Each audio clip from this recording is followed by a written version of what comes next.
Դեռևս Խորհրդային Միության ժամանակ Հայաստանի գրողների միությունը, որը ԽՍՀՄ գրողների միության մաս էր կազմում, ուներ 300-ից ավելի անդամ։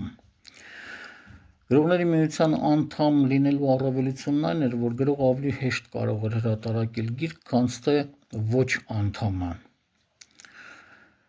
Մի անգամ Սովետական միության վերջի տարիներն էր, թե անկախության առաջի տարիները, մեկի հետ զրուցելու ժամանակ տվեց մի բանաստեղծի անուն։ Ես լռեցի, ինքը իմ լռությունը ընկալեց որպես բացասական և ճիշտ ընկալեց, բայց ասաց, իսկ դու գիտես, որ նա 10 գրքի հեղինակ է։ Ասեցի, այդ 10 գրքից եթե հավաքենք լավ բանաստեղծությունները, 1-ից 2 գիրք հազիվ դուրս գա, մնացածը խոտան է։ Եվ իրոք խորհրդային շրջանում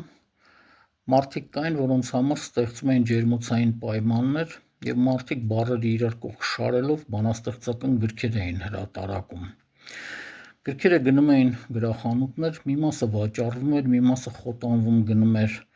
մակուլատուրա, մի մասն էլ մեծ երկիրեր ուղարկում էին գրադարաններին։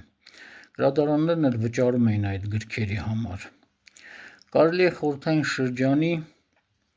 20, 30, 50 բանաստեղծների թվարկել անուններ, որոնց անունները ընթերցողին ներկայիս պարզապես ոչինչ չեն ասի։